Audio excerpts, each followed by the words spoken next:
Berkarar döwletimiziň bagtyarlyk döwrüne hormatly prezidentimiziň başda durmagyny, saglyk görüş ulgamyny kemilleşdirmek, dünýä lukmançylyk tejribesine gazanlan üstünlikleri, milli lukmançylygymyza ornaşdyrmak babetde köp urly işler amala aşyrylýar.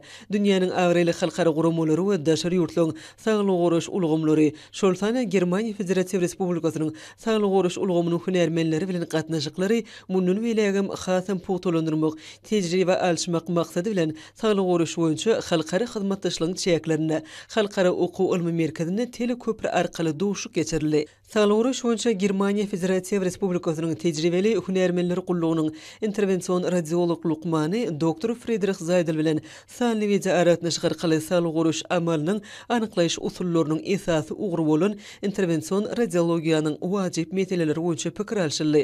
Maslahaty Türkmenistanyň saglyk görüş we derman senaty ministriniň halkara saglyk merkezleri müdiriýetiniň kardiologiýa ilmi kliniki merkezli hassahanasynyň intervensiýon radiolog we aritmolog lukmanlary gatnaşdylar. Duşukda adam bedeniniň gan damarlarynyň saglyk ýagdaýyny kesitlemek maksady bilen geçirilýän häzirki zaman angiografiýa barlygynyň esaslary aralyp maslahatlaşyldy.